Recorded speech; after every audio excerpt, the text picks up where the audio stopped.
Eu me entendi como uma mulher lésbica já na vida adulta. E eu era uma mulher hétero e bem feliz e tranquila. Em algum momento isso foi mudando dentro de mim. A Ariadne é uma mulher que durante muito tempo queria simplesmente sumir na multidão. Foi impossível. E hoje eu sou a Ariadne pesquisadora, sou a Ariadne professora, sou a Ariadne doutora em medicina, sou a Ariadne oficial de igualdade de direitos do UNAIDS, mas eu principalmente sou a Ariadne humana. O André Toledo é um homem gay de 56 anos, nascido no interior de Minas Gerais, numa cidade chamada Maripá de Minas, filho de pais católicos. Fui coroinha, fui professor de catequese, tenho um currículo extenso ligado à Igreja Católica, mas sempre em contradição com aquilo que começou a despertar em mim na adolescência, mas eu não entendi o que era.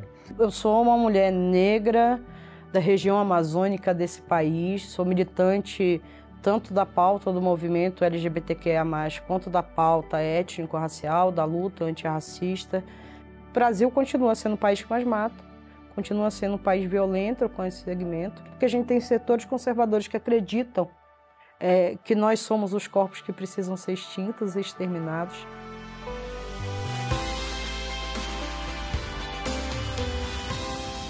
Sou uma mulher classe média, branca. É muito mais fácil para mim, eu não performo muita masculinidade. Então, para mim, é mais fácil transitar nos lugares. Eu acredito que eu sempre fui muito privilegiado, né, por conseguir passar num concurso de nível médio, assumir um posto de trabalho legal e lidar com pessoas, de um modo geral, que me aceitavam e que, com um pouco de preconceito aqui e ali, eu conseguia me impor. As homofobias se apresentam enquanto eu preciso pensar em quais lugares eu vou, pensar em quais as formas de afeto que eu posso apresentar em público ou não. E como já estive vivendo também uma vida hétero, em algum momento é tão claro a diferença da liberdade entre você transitar com um casal padrão nesse sentido de heterossexual e como é diferente de pessoas do mesmo sexo estar ocupando os mesmos espaços. Para uma pessoa trans, segurança é um privilégio que a gente não conhece. Segurança é um privilégio branco, cis, heteronormativo que somente a classe mais privilegiada economicamente da sociedade tem. Não dá para falar de segurança quando você está falando de uma minoria. Seja ela sexual ou racial, a insegurança está posta. É como se a gente tivesse que estar sempre preparados para ver alguma agressão e não reagir de maneira agressiva, mas ao mesmo tempo não abrir espaço para que essas violências sejam naturalizadas, o contrário. Ser uma pessoa trans no Brasil, principalmente na época em que eu vivi a minha infância e adolescência, era sinônimo de sofrer violência constantemente. Era sofrer violência na escola, era sofrer violência em casa, era sofrer violência que, inclusive, era respaldada pela cultura, né? Então, me violentar não era algo feio para as pessoas, era algo que elas podiam até se orgulhar. Olha só, bati nela, hehehe, que legal. Então, durante muito tempo eu sonhei simplesmente em desaparecer, em poder caminhar livremente na rua sem ser identificada como uma pessoa estranha, diferente, ou que merecesse esse tipo de tratamento. Acho que foi isso que me fez querer sumir na multidão.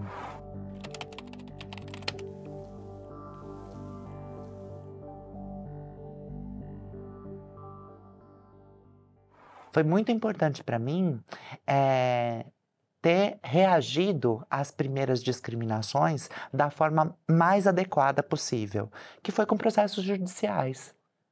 Eu tive que lutar pelo meu nome. O meu nome foi conquistado através de um processo judicial, porque não existia ainda a decisão do STF que facilita esse processo.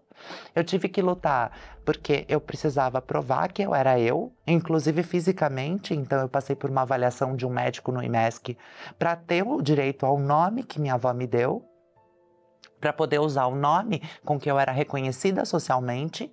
Então todos esses direitos vieram com muita luta e com muita determinação. As principais conquistas para o movimento LGBTQIA+, primeiro vem do campo judiciário, né? a gente tem uma dificuldade muito grande que o Congresso consiga atuar na proteção da população LGBTQIA+, então a justiça sempre foi um caminho que pavimentou direitos, né, de existência. Provocada, pavimentou muito direitos. Então, o próprio reconhecimento da união estável, o próprio reconhecimento de você colocar seu parceiro, sua parceira no INSS, de você poder fazer declaração de imposto de renda, eu estou falando de declaração de imposto de renda, de você poder incluir seu companheiro ou sua companheira, casamento civil, né, que é a união estável, adoção, acho que foi um momento muito importante para a luta do movimento. A própria criminalização também é um direito que foi adquirido de forma jurídica, né?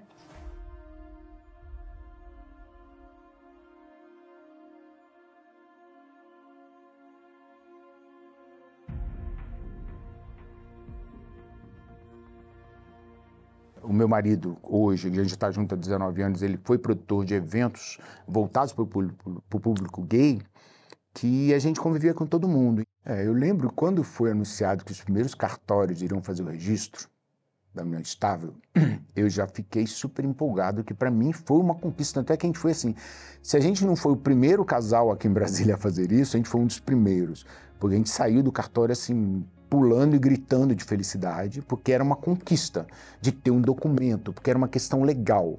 E aí, quando veio a possibilidade de fazer o casamento, foi outra conquista. A gente fez questão de casar para poder ter mais tranquilidade, um documento com reconhecimento legal, para a gente e para as nossas famílias entenderem que não era uma coisa passageira.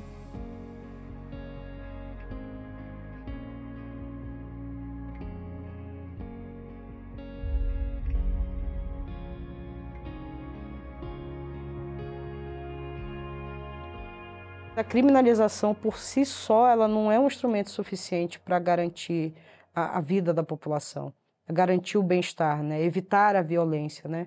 O instrumento de reeducar as pessoas a compreender essa diferença que existe, e existe entre nós, né, enquanto indivíduos, que a heteronormatividade não é o preceito máximo de existência, então se você não é hétero, você não é digno de ter vida. Então, acho que a educação é um caminho importante, mas a gente conseguir também dar respostas imediatas sobre os casos que ocorrem no país. São importantes avanços, mas muito aquém do que a gente precisa ainda.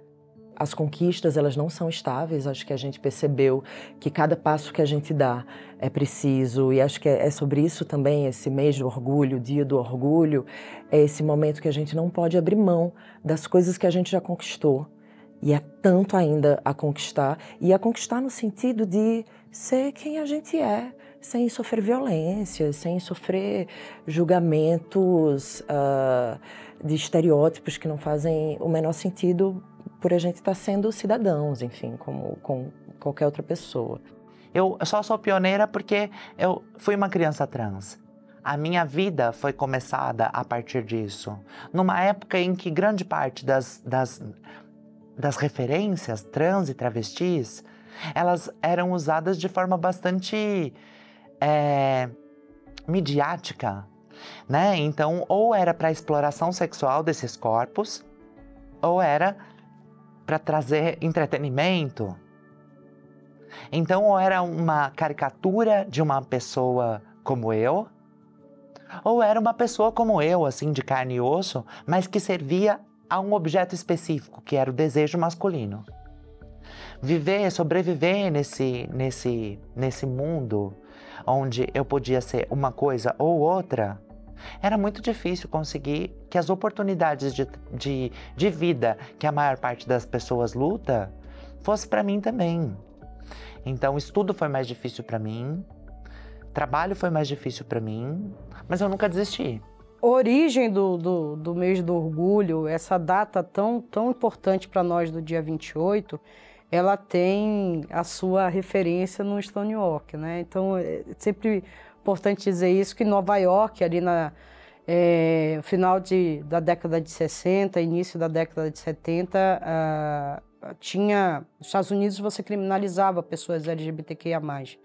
Então, ali em Nova York, você não tinha espaços muito específicos. Então, os espaços que eram para que o público LGBTQIA+, pudesse se encontrar, pudesse né, viver seu momento de afeto, entre outras coisas, eram todas clandestinas. Então, tinha um bar especificamente. Ele não foi o primeiro bar, tá? Mas todos os outros espaços que tinham uma frequência da população LGBTQIA+, a polícia tinha uma ação bruta para que dispersasse essa comunidade das áreas onde elas se encontravam. Então, nesse período em especial, no dia 28, você teve uma ação policial que acabou incitando, né, a manifestação desse segmento para o enfrentamento à violência, do cansaço da violência que estava sofrendo. Então, houve uma organização desses setores que levou à primeira parada do orgulho LGBTQIA+.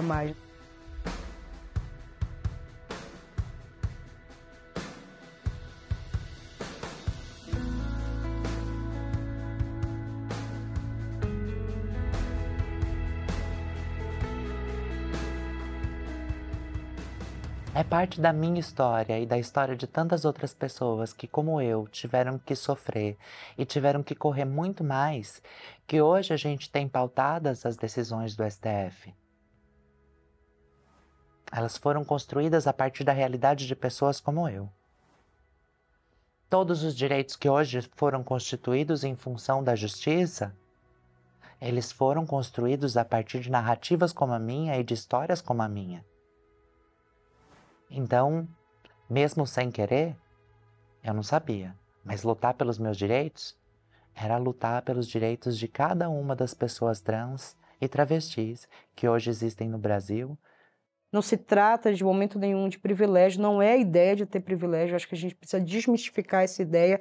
Vocês querem coisas a mais. Não queremos coisas a mais. A gente quer ter direito de ser reconhecido nas relações, naquilo que qualquer outro cidadão, pessoa heterossexual vive, que é possível a gente se encontrar. Acho que a minha reivindicação como mulher lésbica, individualmente, é que eu seja aceita nos ambientes de trabalho, que eu seja aceita da forma como eu quiser estar no mundo, que as pessoas entendam que eu sou uma mãe cuidadosa e capaz, como fui quando eu me identificava como uma mulher heterossexual, que eu possa viver sim os meus afetos, os meus amores, os meus namoros, eventualmente meus casamentos, enfim, da maneira como bem me convier. Eu quero andar pelos corredores do tribunal e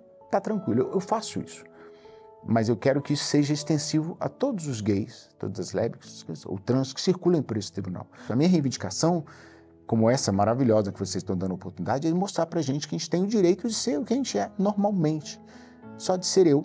Eu não quero nada além disso. Todas as famílias, sejam elas de que formato for, ganham com isso. Ganham com essa coletividade mais atenta, mais sensível a cada uma das pautas. E aí a gente pode viver de maneira mais plena. É tudo normal. Somos todos normais, somos todos iguais. Não tem diferença e não há anormalidade. Só se muda a sociedade quando for natural.